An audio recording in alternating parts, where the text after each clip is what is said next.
Hello दोस्तों, कैसे हैं आप सभी। आप सबका स्वागत है अपने इस प्यारे से यूट्यूब चैनल पे जिसका नाम है लेट्स स्टडी अड्डा। दोस्तों, हम लोग परसेंटेज की जो सीरीज़ शुरू करे थे क्वेश्चन सॉल्व करने की, जिसमें हम कॉन्सेप्ट को क्वेश्चंस के थ्रू समझेंगे और हर एक टाइप्स के क्वेश्चंस को हम यहाँ पे सॉल्व करने की कोशिश करेंगे। आज उसी सीरीज़ को आगे बढ़ाते हुए फिर से 5 क्वेश्चन आपके सामने लेकर के आया हूँ और आज सीखेंगे और सिखाएंगे भी। तो चलिए पहला क्वेश्चन पढ़ते हैं। If the price of sugar is decrease by 18.18%, then by what percent should a person increase his consumption so that his expenditure does not decrease. अब ये बात तो अंग्रेजी वाली हो गई। अब इसको हिंदी में समझ के क्वेश्चन को करते हैं सॉल्व। कह रहा है कि अगर चीनी का मूल्य 18.18% से घट जाए तो एक इंसान का जो कंजम्पशन है वो कितना बढ़ जाएगा अगर उसका जो खर्चा है वो डिक्रीज़ नहीं होता है ना। मतलब उसका जो खर्चा है वो उतना ही रखता है, जितना पहले खर्चता था उतना ही खर्चेगा। तो यहाँ पे मैं एक आपको मतलब एक चीज़ बताना चाहूँगा। जैसे हमको पता है कि अगर हम प्राइस, जैसे कितना प्राइस है किसी चीज़ का, कितना हम कंज्यूम कर रहे हैं, तो वो हमारा होता है बराबर एक्सपेंडिचर के। अब यहाँ पे जो है आपका एक्सपेंडिचर क्या है, कांस्टेंट है। अगर पहले मान लो उसका प्राइस P1 रहा होगा और वो जो है C1 कंजम्पशन करता था, अब जो है तो उसका एक्सपेंडिचर कितना होता था, E1।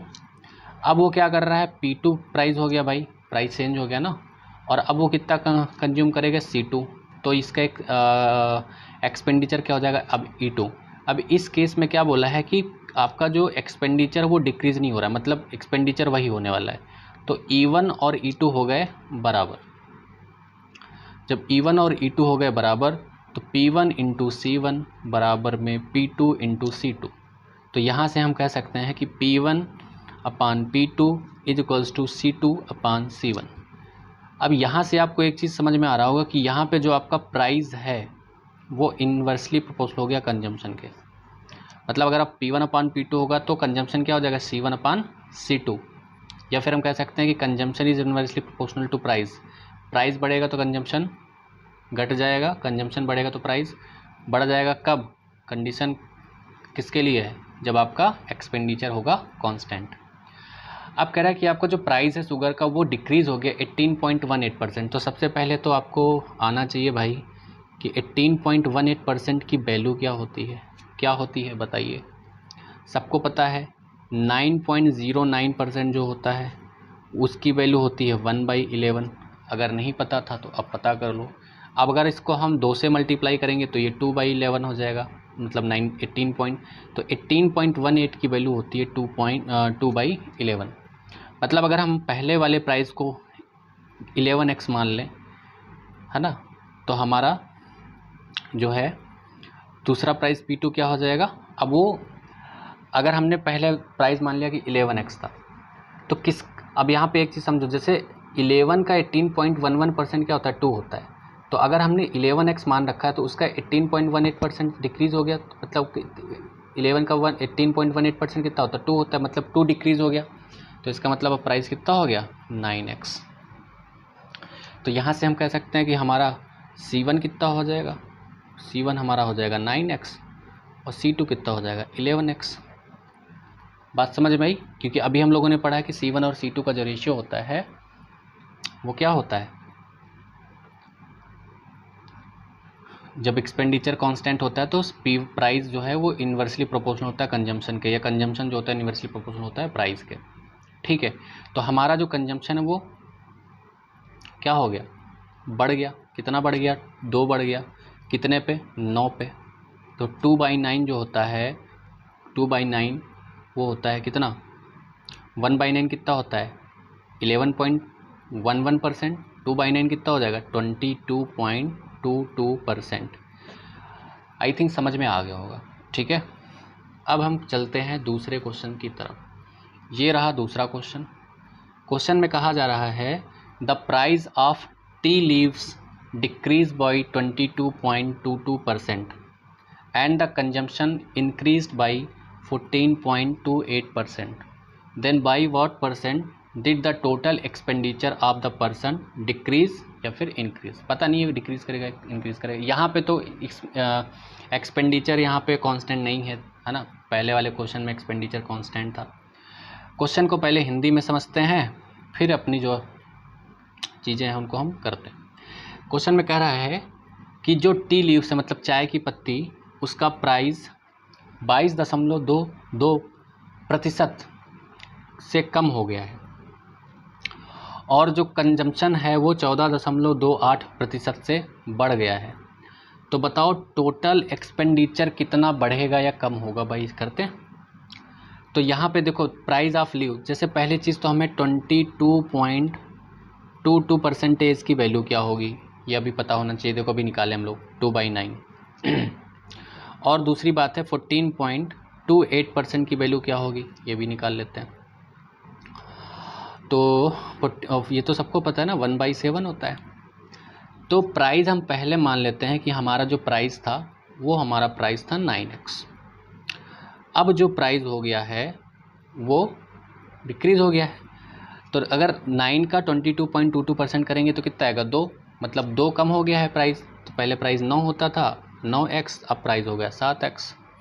तो कंजम्पशन इंक्रीज़ हो गया। तो पहले कंजम्पशन कितना करते थे हम लोग 7y करते थे, अब कितना कंजम्पशन करेंगे क्योंकि कंजम्पशन क्या हो रहा है, प्राइस अगर आपका डिक्रीज़ हो जाएगा तो कंजम्पशन बढ़ जाएगा। तो 7y का अगर हम देखो इसको पढ़ते कहते हैं 7 का 14.28% 1 होता है, तो 7y का 14.28% कितना हो जाएगा, y हो जाएगा, y हो जाएगा ना, क्योंकि यहाँ पे हाँ y हो जाएगा। अब तो y इंक्रीज़ कर जाएगा, मतलब अब जो है आपका कंजम्पशन होने वाला है 8y। अब सबको पता है कि भैया E1 क्या होगा, तो P1 इंटू C1 दिख रहा है ना सही से। E2 बराबर क्या हो जाएगा P2 इंटू C2। तो यहाँ से E1 आ जाएगा 9 7 63xy और यहाँ पे E2 आ जाएगा आपका 56xy। तो यहाँ से आप देख पा रहे हो। अब हमें इसमें करना है कंपैरिजन, तो हम इसका निकालेंगे रेशियो। E1 xy से xy गया, 7 से काटेंगे 7 9 63, 7 8 56। तो हम यहाँ पे देख पा रहे हैं कि हमारा जो एक्सपेंडिचर है वो क्या हो गया है, एक डिक्रीज़ हो गया है, कितने पे 9 पे। तो इसका मतलब कितना परसेंटेज डिक्रीज़ हो गया, माइनस का 11.11% से हमारा एक्सपेंडिचर डिक्रीज़ हो गया है। आई थिंक कि आपको समझ में आया होगा, ठीक है। तो चलिए चलते हैं अब नेक्स्ट क्वेश्चन की तरफ और उसको भी सॉल्व करते हैं। तो भाई यहाँ पे मुझे कुछ परसेंटेज की फ्रैक्शंस वैल्यू नहीं पता थी, तो इसलिए मैंने पहले से लिख ली है, ठीक है, झूठ नहीं बोलूँगा, पहले से मैं बता दे रहा हूँ। तो भाई क्वेश्चन में देखो क्या बोला है। अब ये एग्ज़ाम वाला क्वेश्चन है, कह रहा है कि A got 26.67% marks in the exam and failed by 30 marks and B got 53.33% marks in the exam and got 10 marks more than the pass marks. Full stop. If C scores 73.33% marks in the exam, then how many marks did C score? Question को हिंदी में समझते हैं। कह रहा है कि अगर A जो है, A को 26.67% अंक एग्ज़ाम में मिलते हैं तो वो 30 नंबर से फेल हो जाता है, और अगर B जो है वो 53.33% मार्क्स गेन करता है तो उसको 10 नंबर ज़्यादा मिलते हैं। अगर C के परसेंटेज 73.33% आए हैं तो बताओ उसने कितने मार्क्स स्कोर करे। बढ़िया क्वेश्चन है, समझते हैं भाई। पहले हम A के बारे में बात करेंगे। कह रहा है कि A को 26.67% मार्क्स मिले हैं, तो भाई इसका मतलब 26.67, देखो यहाँ पे पहले क्या होता है 4/15 होता है। भाई नहीं आता तो यार करना सीख लेना, ये है ना, याद कर लेना, जो भी प्रैक्टिस करनी सीख लेना। पहले वीडियो में मैंने बोला था परसेंटेज ऑफ फ्रैक्शन सीख के आना है ना, वो चीज़ आपको सीखनी पड़ेगी। यहाँ पे मैं कराऊँ कोई मतलब नहीं, वो आपको बैठ के करना पड़ेगा। 73.33% जो होता है वो 11/15 होता है। तो कह रहा है कि A गॉट 26.67%, ठीक है, A गॉट। तो यहाँ पे हम मान लेते हैं कि जो टोटल मार्क्स हैं वो 15x हैं, टोटल मार्क्स कितना मान लेते हैं 15x, सब में अब सबके अपान में 15 है। तो हम देखो 15 का 26.4% 4 होता है कि नहीं, तो अगर हम 15 को मान लेंगे तो 15 का 26.4% करना या 15 का 50, जैसे यहाँ पे 15 का 53.33% करना करेंगे तो 8 आएगा, यहाँ पे 15 का 73.33% करेंगे तो 11 आएगा। इसलिए हम टोटल मार्क्स का भाई 26.6% किसमें कितने परसेंट में से लाया होगा, टोटल जो 100% है उसमें से। तो अगर हम यहाँ पे टोटल मार्क्स 15x मान लेते हैं तो 15x में से वो कितने मार्क्स लाया है 26.6%, मतलब 26.6% 15 का कितना होता है 4।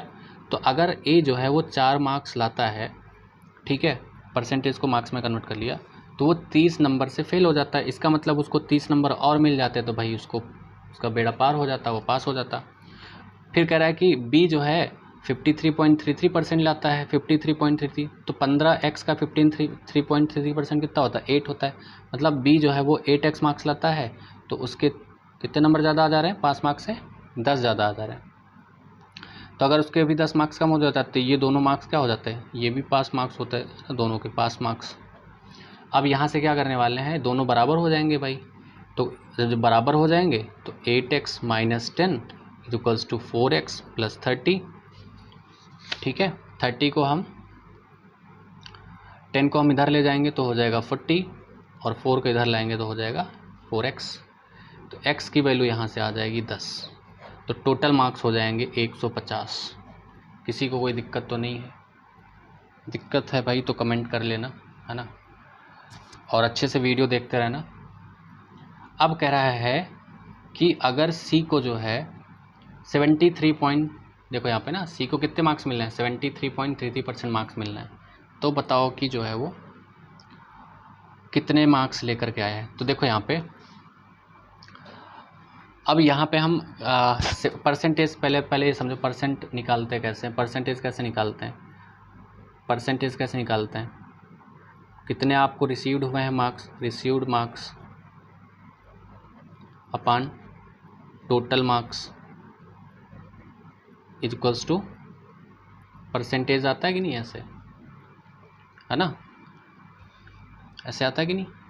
तो यहाँ पे कितने मार्क्स उसको रिसीव्ड हुए हैं हमें नहीं पता, मान लो A marks C marks received हुए हैं, और टोटल कितने मार्क्स हैं 150,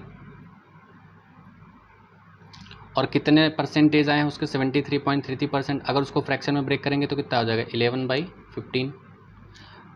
अगर मैं 15 को 15 से उड़ा दूँ यहाँ पे 10 बार हो जाएगा, तो C की वैल्यू कितनी हो जाएगी 110। फिर से बता देता हूँ, देखो जब हमें परसेंटेज निकालना हो तो कैसे खेलते हैं परसेंटेज में, अभी जैसे तुम्हारे एग्जाम में मार्क्स आते होंगे, कैसे निकालते हो, रिसीव्ड में भाई कितने मार्क्स आपने प्राप्त करे और कितने मार्क्स का पेपर था, इक्वल्स टू परसेंटेज। अब देखो मान लेते हैं C को कितने मार्क्स मिले 73.33% मिला, तो उसको हम परसेंटेज कैसे निकालते हैं, C को कितने मार्क्स रिसीव हुए, मान लो C मार्क्स रिसीव हुए, टोटल कितने मार्क्स का पेपर था 150, उसमें उसको कितने परसेंटेज बने 73.33%। 73.33% को फ्रैक्शन में करोगे तो कितना आएगा 11/15 आएगा कि नहीं, 15 से 10 बार जाएगा, 10 इधर मल्टीप्लाई होगा, 11 से 110 हो जाएगा कि नहीं। तो इसका मतलब 73.33% जो होंगे वो मार्क्स में कितने हो जाएंगे 110। किसी को कोई दिक्कत है तो भाई कमेंट कर देना, या फिर मैं उस क्वेश्चन को अगले वीडियो में अच्छे से और एक्सप्लेन कर दूंगा। तो अभी हम लोगों ने 3 क्वेश्चन सॉल्व कर लिए, अब हमको क्या करना है, चौथा क्वेश्चन भी सॉल्व करना है। तो चौथा क्वेश्चन ये रहा आप लोगों के सामने, ये है चौथा क्वेश्चन, बढ़िया क्वेश्चन है। कह रहा था the maximum marks in an exam is x and the passing marks are y। तो जो मैक्सिमम मार्क्स हैं mm वो कैपिटल X है, और जो पासिंग मार्क्स हैं PM वो कैपिटल Y है। अब कह रहा है कि P को जो है 55.55% मार्क्स मिले और वो 11 मार्क्स से फेल हो गया। Q को 72.72% मार्क्स मिले और उसको 6 नंबर ज़्यादा आ गए मार्क्स, पास मार्क्स से। तो हमें बताना है y/x की क्या वैल्यू होगी। ठीक है, चलिए भाई सॉल्व करते हैं। पहली चीज़ तो आपको यहाँ पे ना 55.55% की वैल्यू पता होनी चाहिए। अब सबको पता है कि 1/9 11.11 होता है, तो ये 5/9 है। दूसरी चीज़ 72.72% की वैल्यू क्या होती है? आप सबको पता है कि ये 9.09% का 8 टाइम है। 9.09% क्या था? 1/11, मतलब ये 8/11 है। ठीक है, तो अब हम यहाँ पे जो टोटल मार्क्स मानेंगे या जो मैक्सिमम मार्क्स हम मानेंगे, अब उसका हमें 5/9 भी करना है और 8/11 भी करना है। तो हम ऐसा ना करें कि 9 और 11 के मल्टीपल्स को ही मान लें, है ना। तो हम मान लेते हैं 99x मार्क्स। ठीक है, ये a मान लेते हैं क्योंकि यहाँ पे a आपका वेरिएबल, x ऑलरेडी वेरिएबल आपका आ चुका है। ठीक है, तो मैक्सिमम 99 हो गया। तो अब जो है द मार्क्स, मैक्सिमम मार्क्स इन, ठीक है, p को कितने मार्क्स मिले? 5/9 का 99 करेंगे तो कितना आ जाएगा? 9 से 11 टाइम जाएगा, 55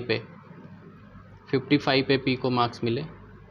बट वो जो है ये 11 मार्क्स फेल हो गया, मतलब उसको 11 मार्क्स और हो जाते तो वो क्या हो जाता? पास हो जाता। q जो है 72.72% मार्क्स किसका? 99 का।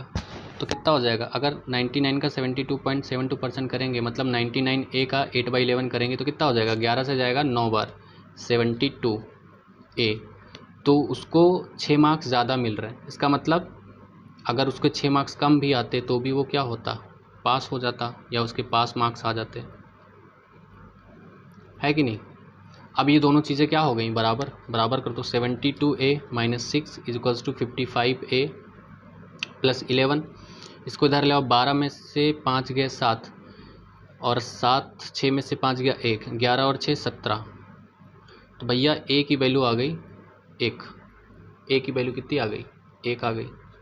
तो इसका मतलब जो मैक्सिमम मार्क्स हैं वो कितने हैं? 99। पासिंग मार्क्स तो यार यही है ना, इन्हीं को निकाल लो। मतलब 55 × 1 + 11 कितना हो जाएगा? ये 5 1 6 66। हमसे कहा था कि x/y, मतलब y/x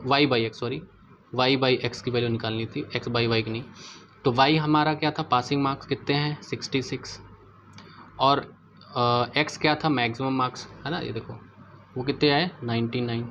तो इसको काटेंगे अगर हम लोग 11 से काटेंगे 6 बार, 11 से काटेंगे 9 बार, फिर 3 से काटेंगे 2 बार, 3 से काटेंगे 3 बार। तो 2/3 जो है वो आपके हो गए हैं y/x के रेशियो, y/x का रेशियो आ गया।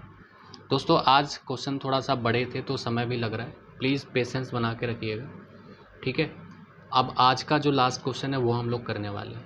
मैं पूरी कोशिश कर रहा हूँ कि मैं क्वेश्चंस को अच्छे से एक्सप्लेन कर पाऊँ, बट फिर भी अगर कोई कोशिश में कमी आपको लगती है तो आप हमें बताएं, हम इम्प्रूव करेंगे। ठीक है, और ये सीरीज़ चलती रहेगी। पता नहीं कितने परसेंटेज के कितने क्वेश्चंस आएंगे। जो क्वेश्चन मुझे अच्छा लग गया या जिसमें मुझे लगेगा कि हाँ ये एग्ज़ाम में आया हुआ है या आ सकता है, तो वो मैं करा दूँगा। अब जैसे ये क्वेश्चन है, कह रहा है Vishal scored x + 5% marks in an examination and failed by 15 marks. Kapil obtained x + 20% marks in the examination, which is 18 marks more than the minimum passing marks.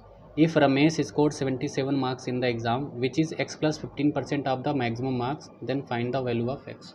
Question में ये कहा जा रहा है कि विशाल x + 5% मार्क्स स्कोर करता है तो वो 15 मार्क्स से फेल हो जाता है। कपिल x + 20 मार्क्स स्कोर करता है तो वो 8 मार्क्स ज़्यादा ले आता है पासिंग मार्क्स से। रमेश ने अगर 77% मार्क्स स्कोर करे जो कि x + 5% के बराबर है, तो बताना है हमें कि x की वैल्यू क्या होगी। तो दोस्तों करना शुरू करते हैं इस क्वेश्चन को। देखो विशाल के x + 5% मार्क्स आए तो वो 15 मार्क्स से फेल हो गया, मतलब उसके 15 मार्क्स और आ जाते तो वो पास हो जाता। और कपिल के x + 20% मार्क्स आए तो वो 8 मार्क्स 18 मार्क्स ज़्यादा लेकर के आ गया, which is 18 marks more than the passing marks. तो भाई अगर उसके 18 नंबर कम आते तो भी पास हो जाता। तो ये दोनों पासिंग मार्क्स हो गए, इसलिए हमने इनको क्या कर दिया? बराबर कर दिया।